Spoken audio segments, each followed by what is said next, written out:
The Legend of Zelda has brought us many memorable moments, from slaying Ganon in the original to the adventure of the side-scrolling action platforming Zelda 2 on the NES. From then, it turned into a 16-bit with The Legend of Zelda: A Link to the Past, and of course, The Ballad of the Windfish on Game Boy.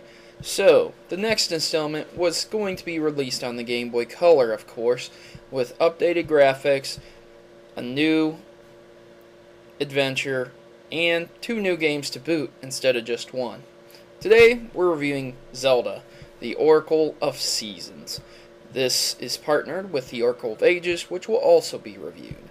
So, did Nintendo hit a home run with this, or was it a disaster to outsource it to Capcom?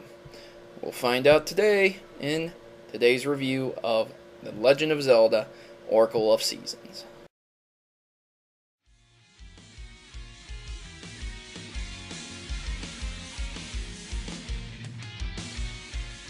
To begin this review, you should know that this is one of the few games in the Zelda line that was actually outsourced to Capcom to develop. It was one of the weirdest things to actually realize that was outsourced to Capcom, but it's true. The development team was Capcom, and it was published by Nintendo. Nevertheless, it remains almost 100% the same, and I really have a tough time differentiating it from the Ballad of the Windfish. Not saying that it's 100% the same, but the simple fact of the matter is, it looks very similar, and even the gameplay and the graphics and some of the in-game items are the same. Just to be frank. So, this game is paired with Oracle of Ages, and to get the full effect of both games, you need to play them both, beat them both, and use the in-game password system to access hidden secret content. But I'm getting ahead of myself. This game is available for the Game Boy Color, and of course, Virtual Console. This game is only available on the 3DS currently, and its cost is $5 for each game. This is a great game to have in your collection, and probably one of my more favorite Zelda games of all times. The Oracle of Seasons begins as the Triforce calls out to Link within the Hyrule Castle. Link approaches it, and is transported to a dark forest where he encounters a traveling group led by a dancer named Din.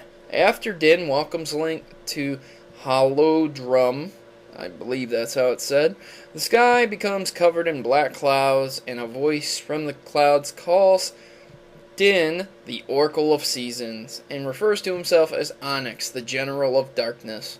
A cloud goes crazy, a tornado drops down, lightning strikes, people go flying off the screen, and as Link attempts to defend Din, he is smacked away as if he is nothing, and Din is taken captive. So, the basic premise of the game is that imprisoning Din, the Oracle of Seasons, puts the seasons out of whack, and he covers the land in darkness. But there's one more thing that he must do, and that is sink the Temple of Seasons, which, for whatever reason, is in this land. And he does just that. Sends it to the ground, underground, into a giant lava spring. So, yeah. Now, Oracle of Seasons is an interesting game, and I'm not entirely sure how they came up with seasons, to be honest, because it's one of the weirdest ideas ever. There are 4 seasons in the game, and altering each level and stage variously affects the way it plays depending on the season. So, with an item called the Rod of Seasons, which you will acquire early in the game, is the key to altering these places. Just hop on a stump, swipe the rod a couple times, and you'll figure out which season you want. Summer, fall, winter, and spring, each one does different things in each area. For example, in springtime, the flowers are open and allows you to spring up to places you wouldn't be able to access otherwise. In winter, places are covered with snow that will provide a bridge for you to cross on. It really just depends on which season it is. The gameplay itself is modeled after the Ballad of the Windfish and A Link to the Past, though if you've played the Ballad of the Windfish, Zelda DX, you will know what to expect completely, as many sprites are recycled, and as I stated before, some items such as the power bracelet are recycled. This game introduces something known as Rock's Cape, which is very similar to Rock's Feather in the original. So it definitely introduces some really fun and cool items to use in this game, and I'm not going to spoil it by telling you everything you get. The bosses are a great throwback to the original too, as the first boss you fight is a dragon with a horn, and the second boss you fight is a Dodongo. I'll end the bosses there, again not to spoil it, but there's several throwback bosses to different games, such as the Battle of the Windfish as well. So just be expecting that in the Oracle of Seasons. As you progress through the game, the story will reveal itself, and each time you defeat a temple, you get an essence of seasons or something that's, linked to nature that'll help restore the seasons to what they are supposed to be. Again, I'm not really sure about the seasons thing. I just think they were struggling with an idea here, but it works. So, after you defeat the temple, the crazy Maku tree will tell you where to go next and says he sees something and blah blah blah. And yeah, so there's that. That's great. It's everything you need to do. This game also introduces something that was discontinued after this game, which is rings, where you can equip a ring to increase your power, or find more items, or take less damage, which is really, really good. And again, another throwback to the original, but after this, it was discontinued, and it's a shame because there's so many rings that let you do different things. For example, there's a ring that'll let you attack with just your fists, so you can be a bare-fisted fighter, which is really, really fun and awesome.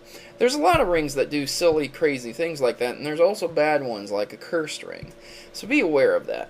Each time you get a ring, you have to go get it appraised, and you'll find out what it is. Much like every other Zelda game, there are tons of exceptional special things to do, side quests, and things of that nature. But one aspect that these games bring to the table that no other Zelda game did bring is something similar to the Pokemon aspect, where you have to buy the Oracle of Ages, play both games, beat them both, to see the actual ending, because beating this game and defeating the final boss, of course, General Onyx, as the main bad guy, you won't be able to see the true ending unless you do everything. You link the games together, you trade the passwords. There's also a trading game in the game that will allow you to get a much better sword, so be on the lookout for that. As I stated before, this game is very, very similar to the Ballad of the Windfish, and the fact that you have to get 8 things, 8 dungeons, the sprites are recycled, the sword looks the same, everything looks the same, but they've introduced enough good gameplay elements, extra elements, to make it a fun and delightful game to play. So never forget that when you're thinking about purchasing this game if you've already played the previous entries in Zelda. So I give this game an A+. It's a knockout of the park, and the fact that they introduced the added additions of passwords, the link cable, and the extra ending just adds more to the game, which is really, really great. And at $10 for both games, that's a real steal, to be honest. So this game would really appeal to Zelda enthusiasts, and if someone hasn't ever played Zelda before, go ahead and pick it up and try it out. It's really not that bad of a game. To be brutally honest, it's probably one of my favorite Zeldas of all time, and I recall playing through it as a child. So guys, I'm Protomario, and I'm signing out, and please leave a comment in the section below if you have a comment on the subject matter, and don't forget to like, favorite, comment, and subscribe. Always remember, guys, good gaming, and God bless.